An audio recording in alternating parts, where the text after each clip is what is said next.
Hello, everybody, and welcome to the Change Book International podcast. I'm Nicole Harvick, and I'm your host for today.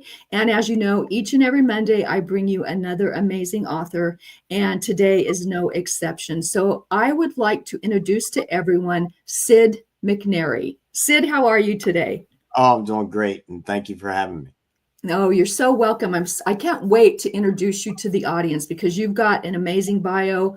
I'm so excited to hear that. But one question I would ask you right now is, why did you choose the Change book? Well, I chose to be in the Change book and commit to it because my life has been full of change, and what's happened of late, after I went and received the World Peace Award, I was so humbled to know that people across the pond knew who I was, and also getting to know that it was being presented by some people that I hold in high regard, especially now that I know who they are. And so it was humbling. And that change for me began to say, okay, it's time to stop holding back from anything that really allows me to do what I'm here to do. And so that's why. So when it came along, it was like, oh, this is the next step in my journey. So you recognized it right away. Oh yeah. Oh, For sure. that's amazing. And tell us, how were you found and awarded that? Was it a book? Was it your podcast? What was it that was the catalyst for that award? Yeah, I used to do live talks every day for maybe 2 years. Wow. And when I was doing that, people would come in and actually just find me. And that's what happened. A lady reached back out and said, "Hey, I'd like you to meet Vipin." And then that led to Jim Lutz and everybody else and yourself. And so that's how it was. I say this to people all the time now. If you want to be known for something, do the something. Do it long enough that people know you for it. Like I did 400 straight days of 1 minute videos on peace. Like Wow. every day I did a video every day, and all of them were different. And so now it's like, as we said in coaching, there's proof in the pudding. And so, that's the proof. Like this is consistency.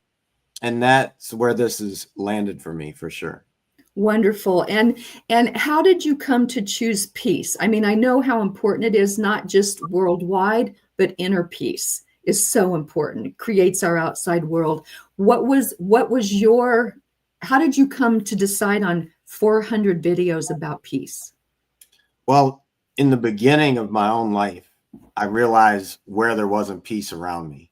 Mm, As a kid, I'm talking at 3 years old, I knew this. And so it was something I've always wanted, but it was fleeting in many ways. And then I went on my Native American Vision Quest journey. And when I went out on my third Vision Quest, I went to sit for my family and my community. You sit for 4 days, 3 nights without food or water, and you go through that whole process and pray for the year. And then I received my native name, Nahi Adanade Nuato Hiadu, which means he who brings peace. And I oh, committed to bringing and taking on the mission of world peace.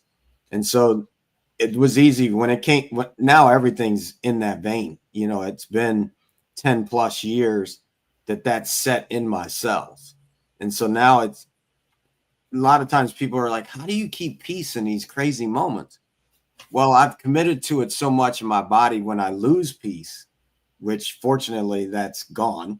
But when I used to lose peace, it would hit my body. So I had no choice anymore. It was like, okay, do I want to suffer or do I want to just be in peace? And that's where it's gotten. So when I chose to do the 400 days around peace, it's a natural thing of how I've branded myself, really. that's and what an amazing choice. So thank you for bringing that into other people's worlds. I think it's so important, the surrender and to have that peace. So that's wonderful. And I'm about your vision quest. Was that humbling for you? Yes. And the whole process. I mean, my life has been steady increments of, all right, here it is. This is going to be put on you now. What are you going to do with it? And so when I first went on Vision Quest, I had gone through I was in my second divorce, and my life was flipped. And so I needed something to reground and reconnect. And I resemble it as a spiritual bankruptcy. And I knew I wanted to be spiritually rich, but I had no clue how to get there. And grandmother Morningstar, my adopted grandmother, put me out on the land in Vision Quest and walked me through. You do 4 Vision Quests in a lifetime. And so she, over 5 years, she put me through that process. And really, I owe her this life that I have now, for sure. Oh, that's wonderful. That is wonderful. And now when you had your hand up, I saw a big ring on your finger. Can you talk? Yeah. I'm like, that's bigger than your hand almost. What exactly is that? Well, we won 4 state championships in a row. And Coach Sam Brand, who was a basketball player when I was coaching football at Morgan State, he had lost a player to a gun shooting. Mm. And I was I was done with my Vision Quest, and I was still kind of struggling in my life, figuring out where to go next. I was talking to a friend, and he said, "Sid, you should just go volunteer." I had taught yoga at the White House. I taught at the Patriots Stadium for Bill Belichick and the whole Belichick Foundation, and he was like, "Just go volunteer at some school, man. You need something to connect you deeper." And then Sam called and said, "Hey, I lost a player to a gunshot. Our team is really struggling. Is there any way we could hire you?" And I said, "Sam, you can't afford it at the school. It's Polytech High School. They didn't have a budget." I said, "You won't be able to afford it. So you called on the right day, because I'm a volunteer and do this." And he brought the players, the team, to our ashram in Baltimore at the time, and then I eventually started going to the team, and I was like, I remember the very first time I talked to the team one-on-one, and it was like, "Hey, no matter what was yesterday, I'm only here because we're meant to be champions." And so that's what this ring is. I said, "Is you can't afford to pay me, so when we become champions, you give me rings." And that's Great how. trade-off, right? Great trade-off. Yeah, that's awesome. And having known sports, because both my daughters were in it, not to your level, of course, but there is a lot of ego in sports. And so how do you approach that and create this team of winners and these people that go to NFL, but maybe try to keep them humble enough to remember who they are and how lucky they are? How do you do that? Well, one is just reminding people, like, you're blessed, period. Like, you're blessed to play this game, that all the different games, because I've worked with so many different sports. All the games that we're blessed to play, it's a game. And especially if you're starting to get to a point, now it's college, even high school, if they do name, image, and likeness correctly, you're getting paid to do what you love to do. Whew. Like, so that's a humbling thing to me. Now, I also make sure that people get that having an ego isn't a bad thing. Like, it was created by the creator. Mm-hmm. Therefore, it has a purpose. Now, are you letting it rule you, or are you guiding it in a direction that'll help you?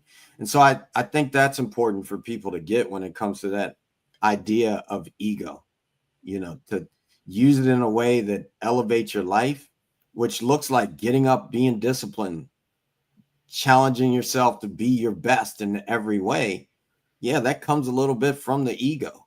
And Mm-hmm. then, so letting it be there, but then also remembering to be humble at the same time, because if you're not, you'll be humbled. And at least I have been. Ooh, and I think that's perfectly said, because once we learn to integrate it into higher self, it becomes a very useful tool, instead of instead of the judgment or the arguments, or if I'm right, you must be wrong. It can actually be a power source for us. For sure. And I think, at least the way I've seen it, is with the players. I mean, I remember being asked when I put my first receiver at Northern Illinois went to the Cowboys, and they were asking me, how are you going to replace him? I said, I'm not looking to replace him. I need each one of them to be the best version of themselves, and they'll be good enough. And every one of them broke each other's records and all went to the NFL. And so, yet, when we were sitting in the room, it was like, you just have to do your job.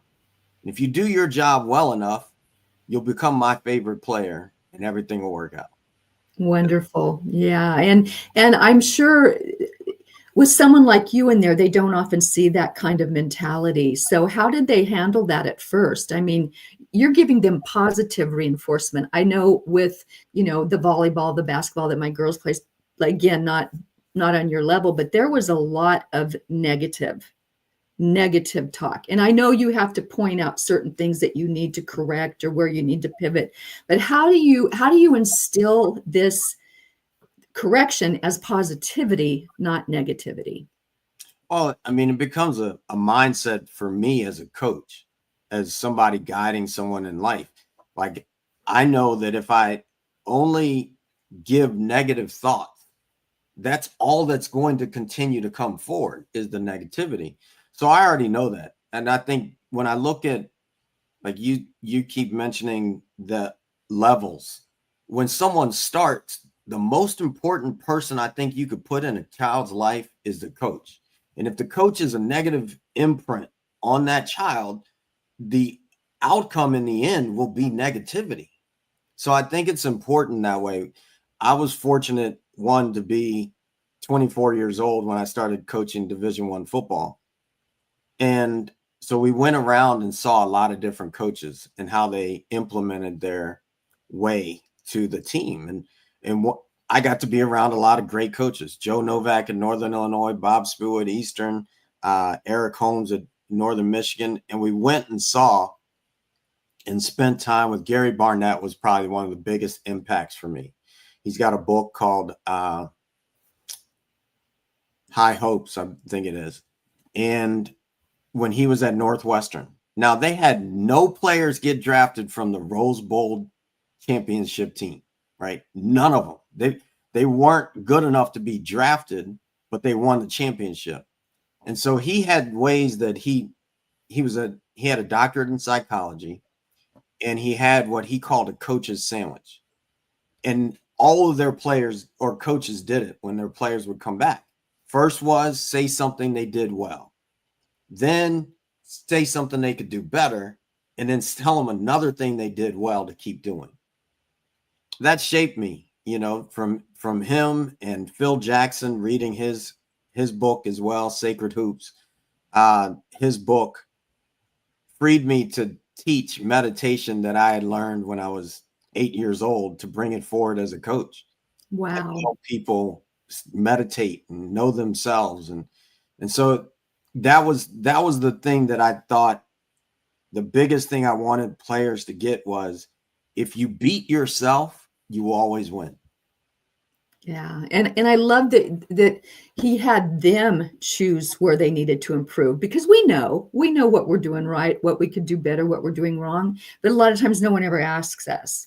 And, when you have to be honest with yourself and look in that mirror, it really holds you accountable, I think. So Absolutely. And I know you do a lot of meditation. I saw how many years you've been practicing this. So where did that start? Did that start with the grandmother, or who did that start with?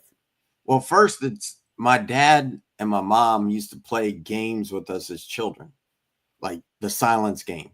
And I was very competitive. So it worked for me, because it was like, all right, I'm going to be silent for as long as I have to win. I'm winning. Yeah. So that became natural for me. So then when I got to high level sports, I started at 7, where I thought I'd be playing for my dad in rec. And someone saw me play and they said, we're taking him to the state team, and so on and so forth. And so I had that opportunity, and that coach at that age, I mean, this is 1978. My next coach taught us to meditate. He had 8-year-olds meditating, and then eventually took us to England to play, So, and that was at 15. So that was always part of my thought process. Even when I got to high school and football, our high school football coach before every game would turn the lights off in the gym, say, sit on the wall, be quiet until we're ready to go. And so that was it. For some reason, the people in my life were people to guide me inside of myself, even in the midst of sports. Wow. It's just been part of my life. And when you talk about when you were 7, people just didn't do that kind of thing back then. It was just, it was woo woo, or it was, all the word new age, this and that. And it's actually so ancient. And if you, I wish they'd do it in school. I really do. It would just, it would get rid of ADD or whatever they, want to put a moniker on that. But when you first started doing it with your either clients and or your athletes, was it met with resistance at all? Or is it just like you? It's just like, this is what we do. Well, my players took it on because I would do it. I'd be like, all right, if you pay attention, we'll have time on the back end for you to get your mind right to go out on the field. And some of them, it would go as far as, we're sitting for 5 minutes and some of them would just fall immediately to sleep and then be able to go out and have high level energy on the field. So no, they didn't really meet it with resistance, especially at Northern Illinois. I mean, I was 24, and for whatever reason, it was just like, okay, I would say that for many of them, it was, okay, we don't have to listen to him talk anymore. It's just that simple. He's being really quiet. Yes, let's be quiet and take this in. And, interesting enough, I'd catch one of them, the guys that sat in the way back of the room, like nudging somebody, especially they were freshmen, and be like, hey, that's not how we do this. Like, if you want to play here, you're going to lock in, and this is what we do. And then we used to walk the field. And this was something that the head coach, Joe Novak, used to have us do. We'd walk the field with our unit and do a walking meditation of what the game would look like. Like, this is what it is. This is how to feel the energy of what it's going to look like when this whole stadium's got 120,000 in it, and get them in that mind space. I just love coaching. That's really when I switched over to teaching yoga from coaching. One of my buddies, Randy Melvin, he was like, Sid, you're not doing anything but coaching these people. I said, exactly. Like, I just love it. I mean, I love inspiring people and helping them elevate their life, for sure. And, I love that as a young boy, even your path was dotted with people that led you to the next step, holistically and honorably. And to talk about yoga for a minute, because, in Arizona, I sometimes did it 7 days a week. It was almost a physical addiction for me. So do you incorporate that into your coaching and into your, athletes? Yeah. I mean, especially with athletes and anyone, yoga, the asana practice is such a small part of the system of the Yoga Sutras, right? Such as the moving your body is a small part so that you can meditate through life and have a still mind. So I do use it. And, we have what we call the practice, and it's centering, research, elevate, awakening, training, and experience. So moving your body is that T of training, and that can look different for a lot of people, that sometimes people need to do yoga and stretch so that they can sit and be still.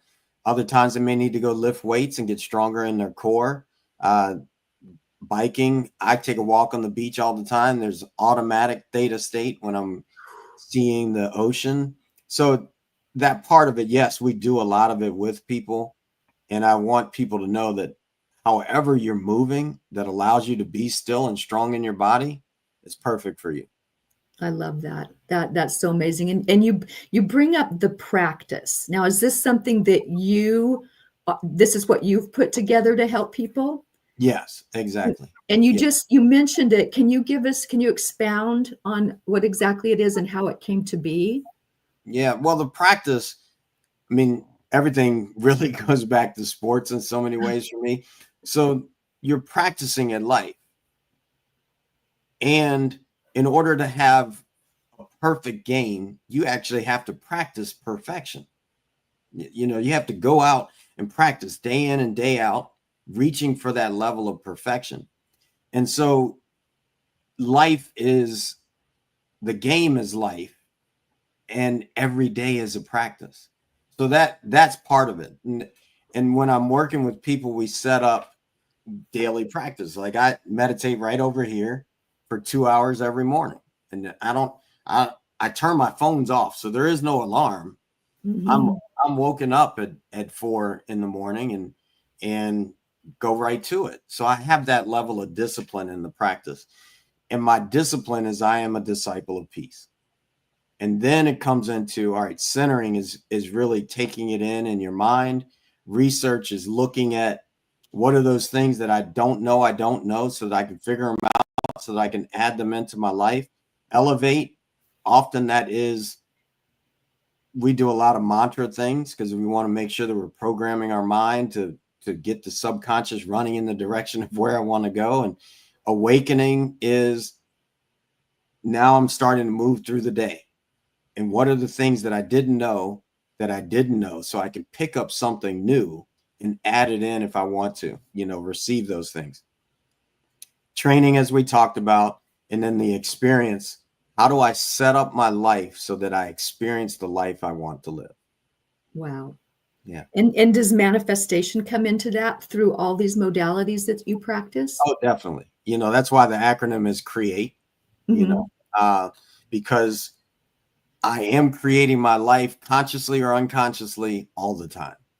So now we want to get into a space when someone gets into the practice, be in the space that you're consciously aware of how you're creating your life. The relationships, if I'm in a bunch of relationships that aren't working, it's not everybody else's problem. Right? Like Right. the relationships that didn't work in my life, I had to figure out, all right, how am I bringing that forward? So it is about manifesting in order to live the life of your dreams. I love that. And, I had to release a lot in 2024, people, situations, because I know 2025, this is my year to expand for me, the way I was created to expand. So I love that we are accountable. We have to hold ourselves accountable. So I think that's wonderful. And, in your bio, you talk about fear and negativity. And I think there's a lot of that out there. And I know, I always tell people, as within, so without. You are creating your reality, every single thought, every single word. How do you get them to understand that they are the creators of everything? Well, I think that goes back to peace. Like peace is the foundation of everything. When there's peace, we actually get into reality, which is love. When there isn't peace, we fall into an illusion, which is fear. And so that part, just knowing that, because everything was created with a purpose, even the things that we think, oh, that's so negative. Well, it just taught you the other side of that, right? So no matter what, it's moving us into our better selves. And so I think the more people start to get that when I'm working with them, then it's like, okay, yep, that situation, you created it for what? Learning. You brought that in. I mean, I went blind twice in my life. And with that, the second time, first time, shame on whomever. Second time, shame on me. Mm. Third time, somebody needs to go ahead and slap me upside the head. Just line up and let's all slap him. And so when I look at that, it's like, okay, the second time I went blind, I had to start really looking at, how did this come forward? What did I do? And I realized, one, when they were about to do surgery and they did pre-op Mhm. and said, okay, your blood sugar's at 700. Ooh, Yeah, they were like, we got to get it down. You should be dead. Like that's a this, little bit scary. right? And so, fortunately, I'm not even going to say it because I went home and experimented with myself and dropped it down to 206 hours. In 6 hours. Yeah. I bet you were in that corner with a little bit of meditation. Well, I was, but I really went overboard.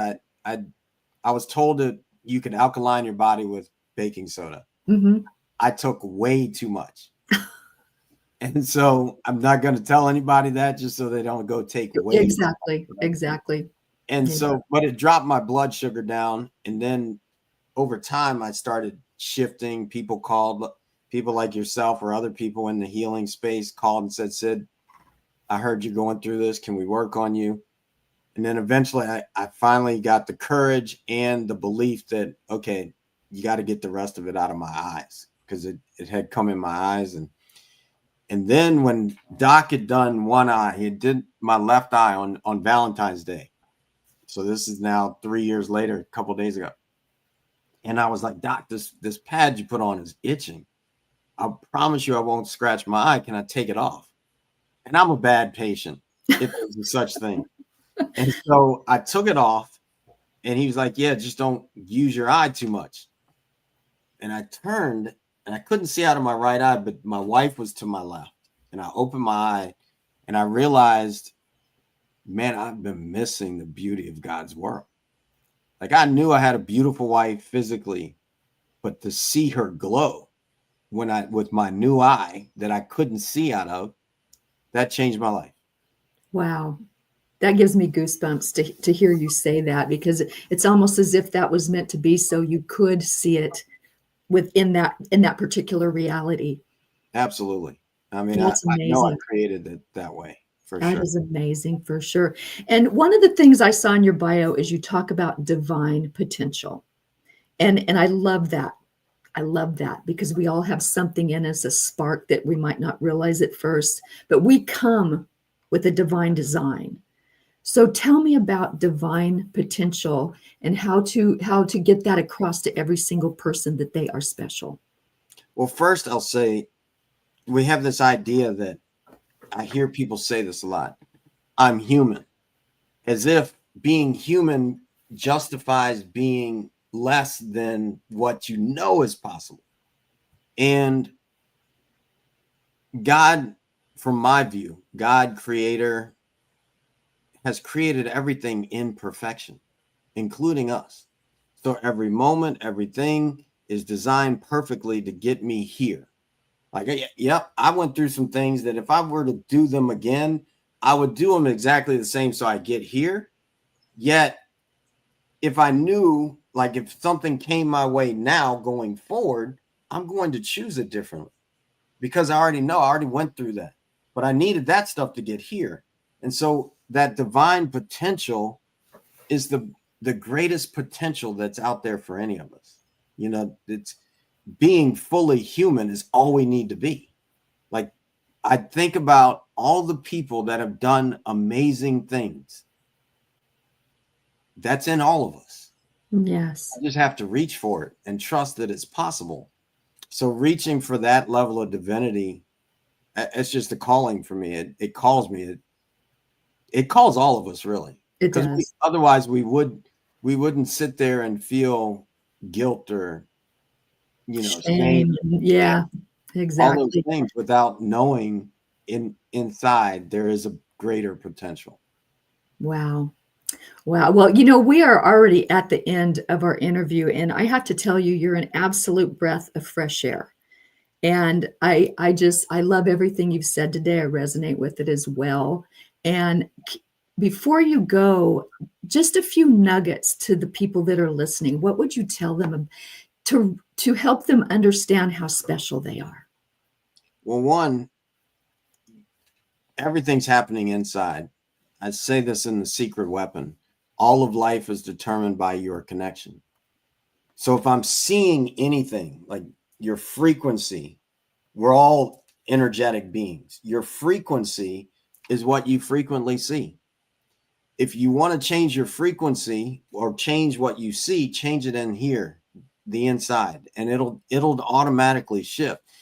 You don't have to believe me. I'm not looking for anyone to just believe me. It isn't about, for me, it's not about believing, it's about knowing. You know, at 3 years old, when I went back to the light in my surgery that I was having as a child, that light said, I've got you. So I know that. I trust that. I don't need anyone to tell me how to believe in that because I know it. Now, if everyone goes for that level of knowing in their own life and truly looks at how are you connected, we'll find love. The definition of love, last thing I'll say, the definition of love is your connection of your reflection to the source. Ooh. Ooh, I'm going to have to get that from you after this so I can write it down. That is amazing. That is amazing. Well, for everybody watching today, I have put a link in Sid's bio. And what I want you to do is reach out to him, because I can't imagine connecting with someone more aware of everything that's going on and that it's inside of you. So Sid, I had huge thanks for showing up today. You've enlightened our audience, you've enlightened me, and you've just been an absolute pleasure to have on this show. I know we could talk so much longer, but thank you, because all the things you bring up are so important. With the people I work with, I notice when you've got that deep, dark, dense trauma inside of your body, sometimes you just don't feel like you're anything. You're not worthy. You're not happy. Nothing's ever going to change. And just listening to you today has changed me. So thank you so much for everything. It's been an absolute pleasure. And I'm just telling you, the audience, connect with him. He's amazing. So everyone, thank you for watching today. As you know, I will be back next Monday with another amazing author, and I will talk to everybody very soon. Thank you.